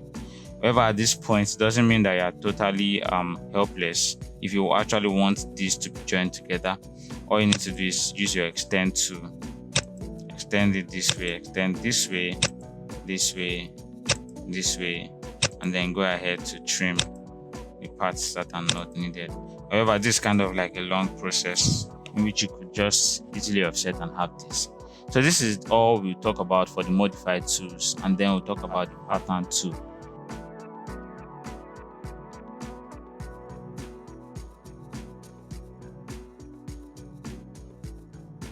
At this point, we're going to go to the next set of tools, that is the pattern tools. And then since we already know how to use the create and modify, so a quick sketch.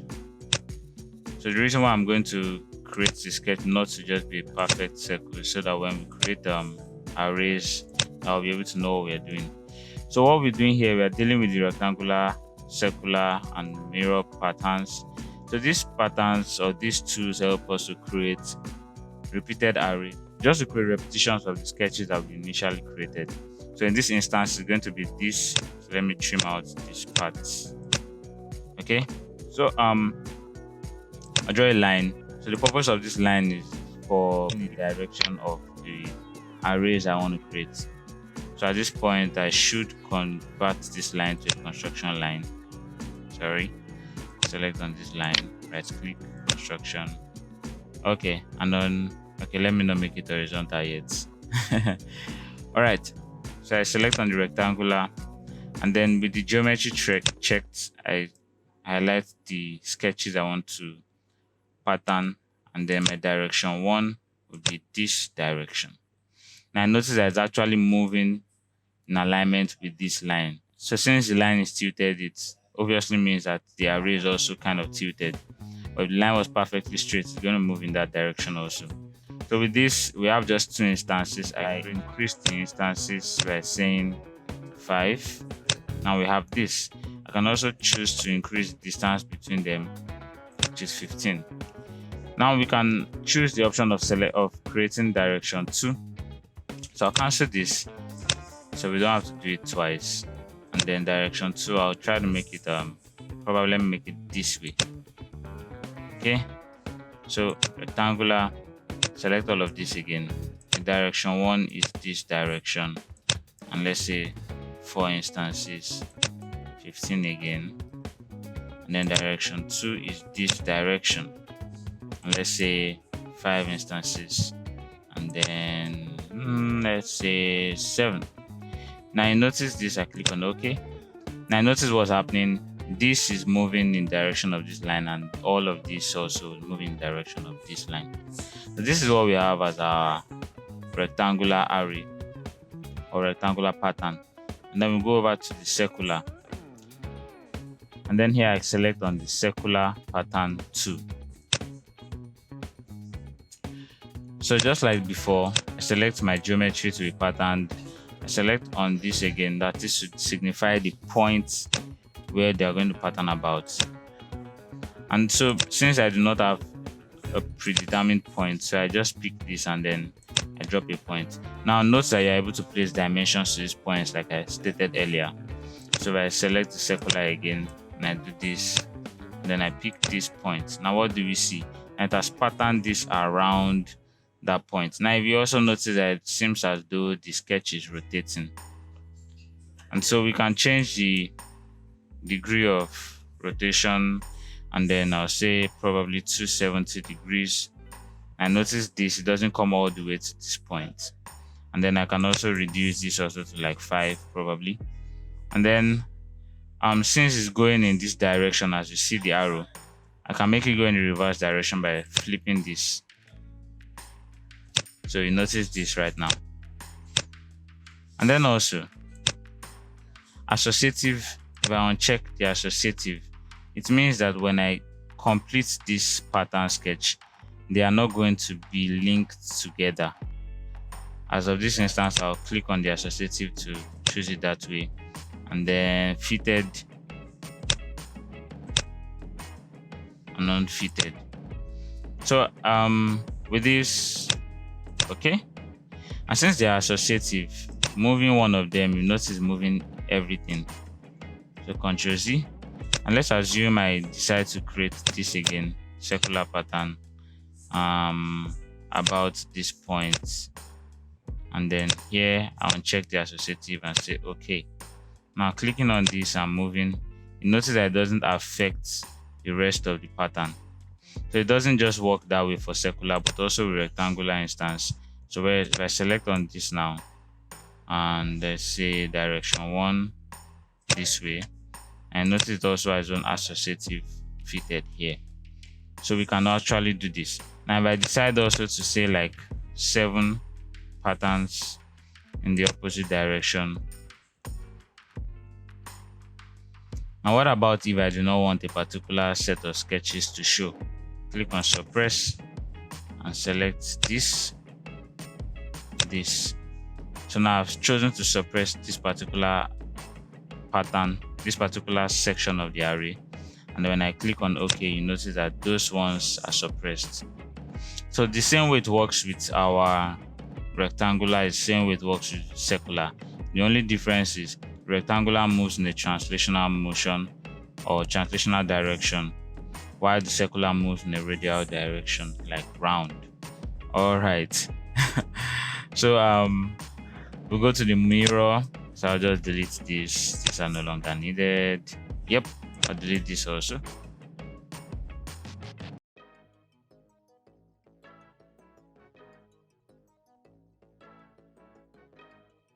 So with the mirror tool, we do know something, that before you can create a mirror, you need to have a surface that helps your mirror, right? Like before you see your reflection from a mirror, there definitely has to be a surface. You can't just stand looking into the thing there and expect to see your face or your reflection. So just the same way it is with if you go to a stream or a lake and then you look in, the surface of the water serves as a reflective surface. So here also it is, we need to create a line that will serve as our mirror surface. So with this, since we are still in the construction style, so with this now, click on mirror. I select on the tools to be mirrored, and then I click on mirror line. So with this, I'll be able to select on the line that will affect my mirror. All right. So, and then where is it? Mirror line. It should be showing. Apply. Okay, yeah. So that's this. Now you notice that this has been mirrored over to this point. And let me do something. What if I decide to move this around this point from here? What happens? Now I see that geometry is constrained to other geometry. Why? Because this is the direct reflection of what we have on the other side. So the changes I make to this are going to affect the other side. Do you understand? So like, because it's like let me say, because you're looking at your reflection in the mirror, when you make a change to your hand or you wave, the reflection surely does the same thing. So it's just the same thing that happens here. Okay, so that's your mirror 2.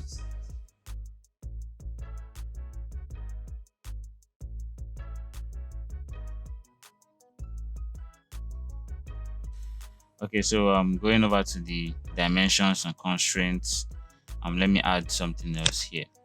And remember that I said before, now when you're creating your sketches, that you are not mandated to create dimensions instantly, and this is why.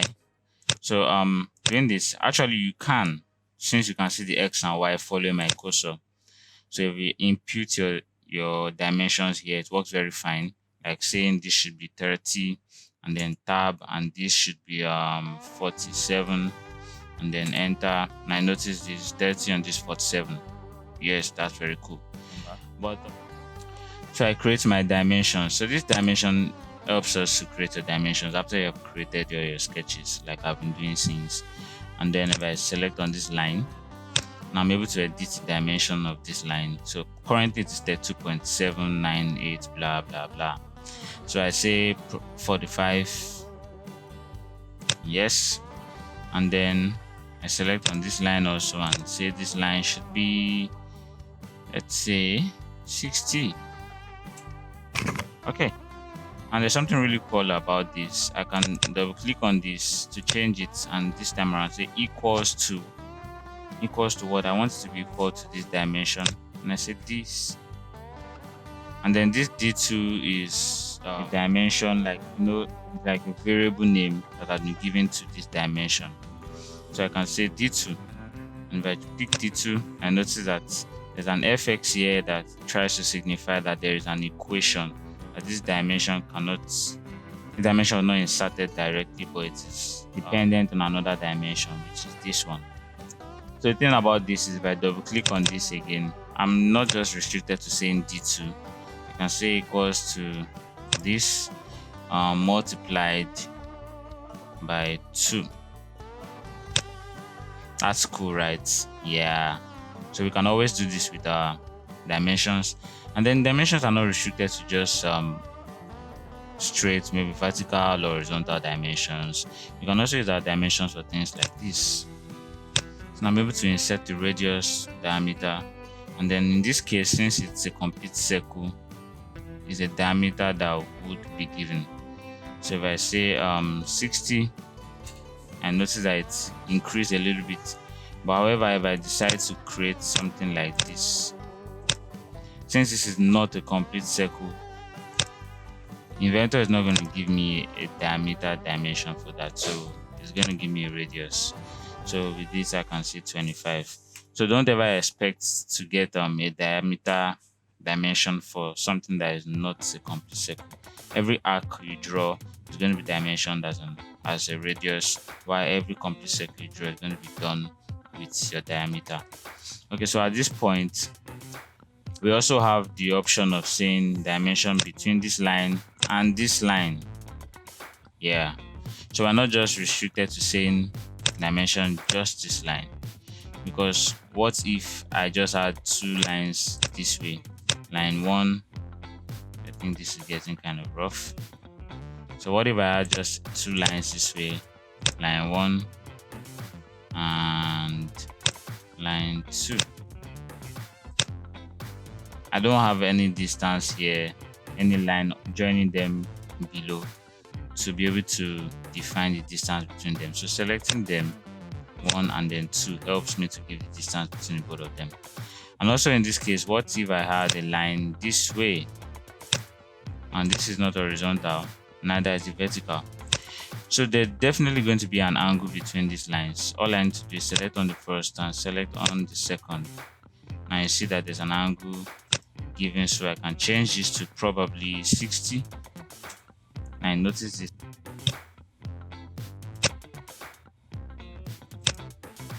This is 33. Okay, this is 33. And then from this point to this point is, let's say, 16. While from here to here is whatever distance you place with it. That's when, let me see. Okay, it doesn't work this way. I'm kind of mixing it up than that software. Pardon me. Alright, so you are also able to give your distance in the for a slanting object like this. But at this point, we're unable to create an inclined dimension. But that's fine, because you can give your x and your y axis, and then you have defined your sketch. So at this point, now that we've talked about the dimensions, next to deal with is going to be the relations themselves.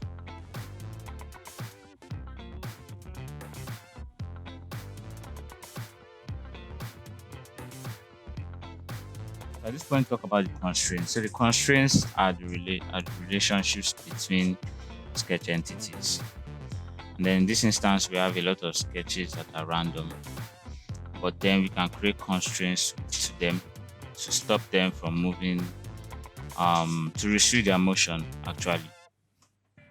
Alright, so for the constraint tools, we have a few tools here. Now we have the automatic dimensions and constraints, but I would prefer not to use this because it's just dimensions your sketches to the present sketch.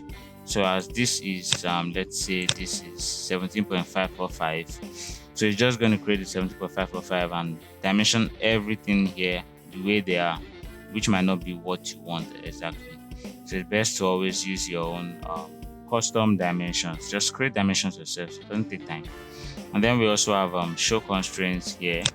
The show constraint to let me draw a rectangle here. And this rectangle, you've noticed that these lines are here, so these are already the constraints. Now if I come over and say show constraints, presently they are invisible. Click on this, notice that the constraints now are showing. So this is vertical, this is parallel, this is also parallel, this is coincidental. So all of these constraints, you can show them by selecting on show constraints and select on the line you want or the sketch you want. Now there's no constraint between this and this, so we don't have anything showing for us. But then I think we have a constraint here. Yes, we have constraints at this point. We have a constraint here, constraint here. So this as a show constraint tool, and uncheck escape, escape, escape, escape, escape tool. So then for the constraint settings, this is where you just create your settings and change your settings for your constraints. So if you don't know what constraints are already, constraints are simply relationships between different sketches. Like this, you notice the parallel symbol is highlighted in red. So that's showing that these two lines are in parallel to each other. This one's also. And these two lines are perpendicular to each other. That's why this is highlighted in red. So just basically the relationship or relations between two different sketches. And then we begin our coincident constraint. Okay. So coincident 2, it helps to make a particular line or sketch point to be coincident to another. So at this point, I select on this line, or rather, let me make this kind of more interesting. So I select on the center point of this line. Let's say this edge. That's a coincident to select on this point and then select on this point. Now, what do you notice? And that line comes over to this place to be coincident with that point selected. Control Z. And if I did this way, the center point, and then select on this, or rather, let me say select on this, and notice that this comes over to be coincident with this. Now, if I select this line, select the center again, and select on this comes over to be coincident with this. Now, you may be wondering that, okay, why is this moving here and this moving here? This doesn't have any constraint on it at all, so it's free to move in any direction. Whereas this the Autodesk software assumes this to just be vertical. So but if you notice that the constraint not working the way you want, then you can use your dimensions to rearrange them. So since with this coincidence, let's assume I said this point and then this point. Okay, that didn't really show because it tilted the sketch upside down. So let's look for something that would show this point and then this point, and notice that this comes over here. All right, so it just helps us to create a relationship between different sketch entities that are selected. And then at this point, I would say, let me try to create a dimension here, just so that this doesn't change its own shape. So I make this to just be this way, and then I think I should also place a fixed constraint here. So the fixed constraint just leaves the particular sketch the way it is, or it doesn't allow it to be edited. So selecting a fixed sketch here or fixed constraint, you notice the padlock seems like it's locked. Now I can go over to my collinear. So the collinear helps us to create a sketch or a line to be in alignment with another. So this line right now, I want it to actually conform to the direction at which this line is moving for the angle. So select on this line, select on this. Okay, this will over constrain the sketch, and that's probably because this already has a constraint. So what do? I right click on this and say delete constraint. All right, so I go over here again, select this and select this. Now what do you notice? This is aligned to this. Now if I decide to click on this line and move it around, you notice what happens. It doesn't leave that angle. It's constrained and limited to be aligned to this line. You get that? Yeah. I'm supposed to get what I just said. All right, so that's what the constraint does anyway. So then we have our concentric constraints. Yeah, so I select on this, I select on the first circle, and concentric is trying to make them to have a similar center point. Select on this first and select on this. Now what do you notice? The bigger circle came and aligned its center to this. Now if I click on this and then I say move this smaller circle around, notice yes at the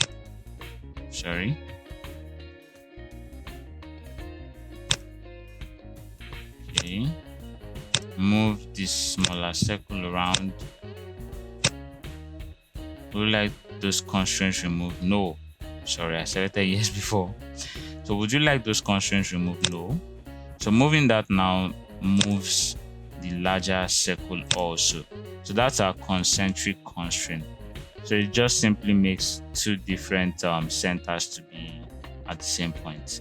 So we already dealt with the fixed, and then we can talk about a parallel constraint. Now if you notice here, this line is this way, whereas this is aligned towards this direction. So I want this line to be parallel to this. So I say this and then this, sorry, and you see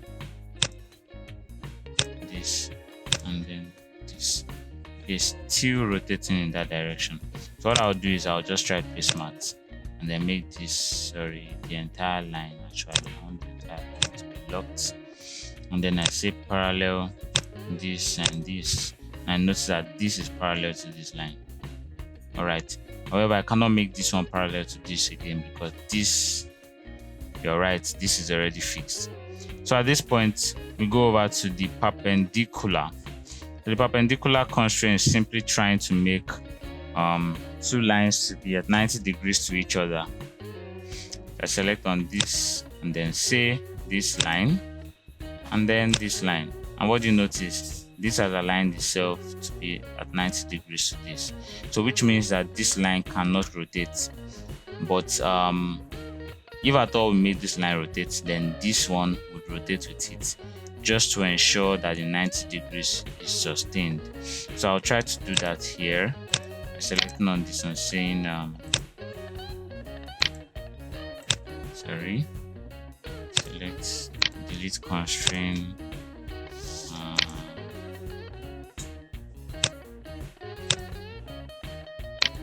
delete constraint. Where's the constraint? Come on, man, show yourself. Delete constraint, delete constraint. All right, so at this point we know that this and this are supposed perpendicular to each other, yeah. And then if I decide to rotate this from this point here, so would you like to those constraints removed? No. So I want to rotate this to be this way. I think there's a constraint to present somewhere. This is showing something else. Okay, this coincident, delete coincident constraint. So this is left alone right now. Yeah. All right, to rotate this line, and from this point, no, and then this way, it's still doing the same thing. Oh, okay. Now I notice why this is not rotating. That's because this is fixed, and then this angle here has kept this to be at this point. You get that? So if I remove this angle here, so now this is free, and then rotate this line by this point. No, now notice what's happening. It's keeping the 90 degrees between them. All right. So if I select here, you notice that if this is extended downwards, and this also is extended to it, the 90 degrees is kept between them because the perpendicular constraint has been created between those two lines. Okay, so this was creating issues. I didn't see it. All right, so with this done, we have vertical and horizontal constraint. So the horizontal constraint is to make a slanty line to become horizontal. So I select this line. Why is this way? Oh, you need to be mindful of all of this funny stuff. Okay, so do Ctrl Z. So the horizontal, and then this wasn't, it was this way before. So you notice it's giving us false orientation. So at this point, the horizontal, and then I select on this, and I notice that this line has become horizontal.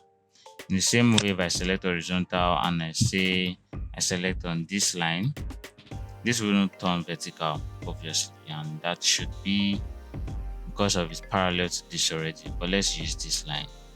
This is horizontal. We're going to over constrain it. Delete this constraint. Vertical. Select. And I notice that that line is vertical. So now at this point we want this. Let me draw another line this way. So we want to create tangential constraint between this circle and this line. And I select some tangent, circle, and then the line. And I notice that the circle will become tangential to the line. So if I reduce the diameter of this circle to be about 20, the line also moves with it. So you notice that if I also decide to move this line or this circle, base point this way, no, and notice that the line is actually moving with it. Now it might seem as though the line is no longer tangential to this, and I click on done. Or if I choose to create a construction line here and then extend this, and what do you see is tangential. So that's a tangential constraint. All right, so for the smooth constraint now, we have this spline here, and then I would go ahead to create another spline. I don't know what happened to the first spline I created. Somehow it disappeared. So check, and then let's assume I create something like this. Let's say this way. Check. Now you notice that this is not giving us a smooth transition from this spline to this spline. So the smooth constraint helps to solve that for us. So if I select on this and then select on this, now I notice that it has created a smooth transition between this spline and this. However, it edited the shape and geometry of the spline. So in the same way, I can select on this spline and select on this, and I notice that this has become a smooth transition. So that's your smooth constraint. So we'll go back to the symmetric constraint, and then I would just try to prepare this construction here. Okay, and then I draw a proper line here. Not construction this time around. So this is the proper line. Yeah, and then another proper line here. Or this time around something like this. So symmetric tool kind of works like the mirror. So in the sense that it makes these two lines about, or let me say, opposite each other with reference to a center line to move or to behave the same way, behave identically. So I select the symmetric tool here, line 1, line 2, and line 3. And what you notice is that this line changed to become like identical to this. Now if I select on any of these lines and move, you notice that the same thing that was happening in the case of the mirror is what we have here. So it's actually symmetric. They're actually symmetrical to each other. So that's your symmetric tool, or symmetric constraint actually. And then we have lastly, we have the equal. So I would draw a circle here this way, and then I say equal to. And first of all, you notice that this line is very small, while this one is this way. So if I want this line to be the same dimension as this, it's actually very possible. So I'll first of all define this, or let me say I define a line like this, just so that we escape the old challenges of it going the other way around. So since I have this line as 35 and I say equal to, I select this line and this line, and this line becomes 35.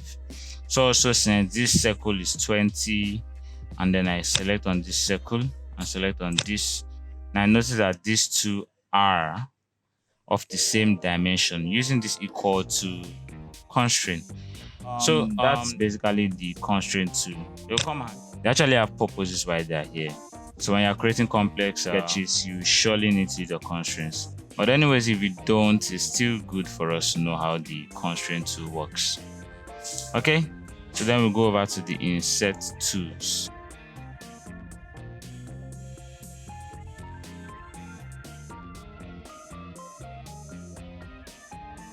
So at this point in the tutorial, we're going to go over to our insert tools, and here the tools are pretty much simple.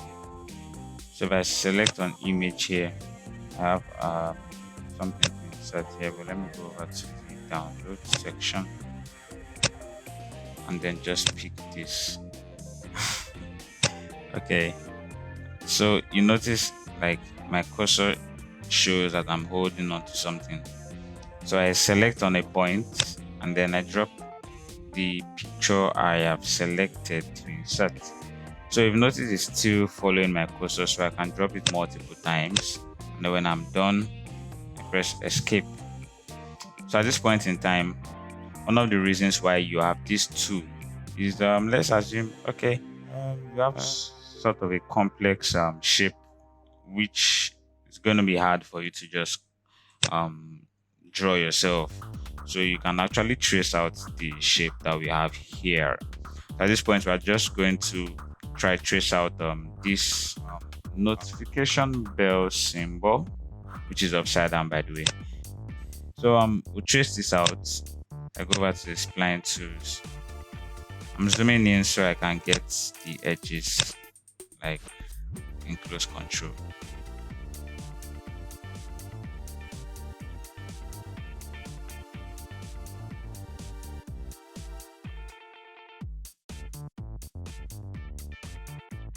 Okay, so we have this, and then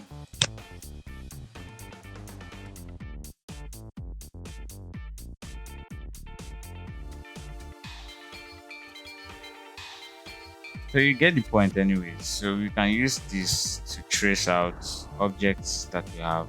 So this is one of the things that we use our insert image to do.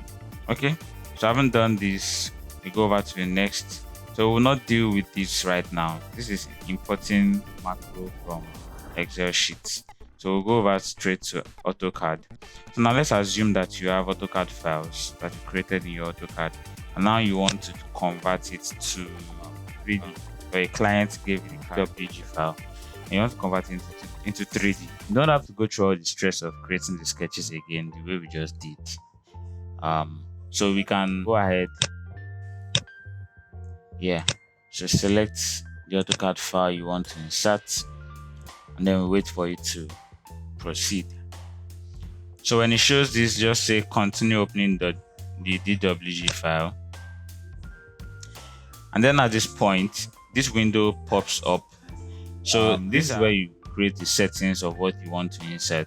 So like you notice here, it kind of gives us the AutoCAD view as though you are inside the AutoCAD software, and also the layout. So that's pretty impressive from the Inventor guys.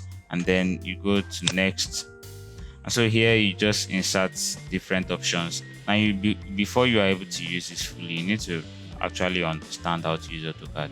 So your constraint endpoints, anyway, the constraints are like the same things we dealt with here. Parametric constraints, if you want it to be in a block form, or if what you are inserting is originally an AutoCAD block, you want to convert it to Inventor block, and the rest. So we'll leave this or change this to millimeters since we are using millimeters, and then I say finish. So now you notice that the drawing has been imported into the Inventor. So this saves us the stress of having to draw this all over again since you already have it in your AutoCAD file. Okay, and then having done this, we go over to the next, which is the format tools.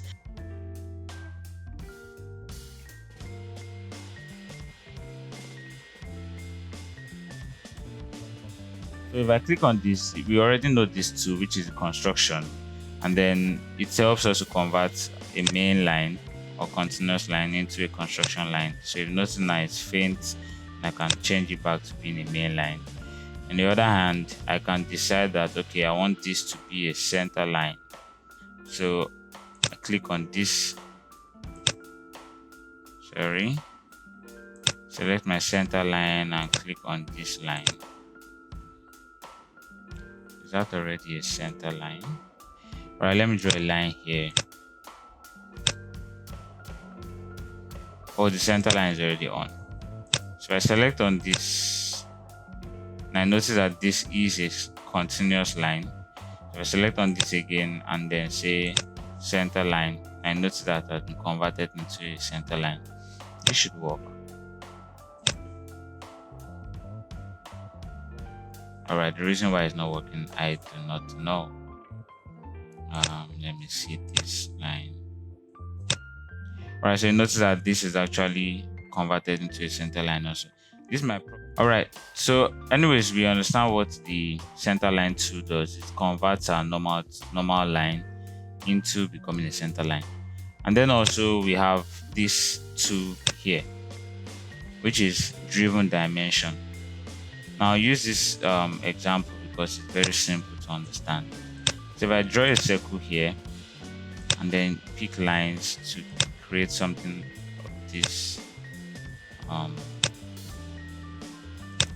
design. All right, so let me just trim this out. Okay. And then I place my dimensions here. So I dimension this to be probably 6, and I dimension this to be, let's say, well, 12 is good. So right now it doesn't really affect this, because if the radius of this is 6, therefore the diameter is going to be 12, which correlates with what we have here.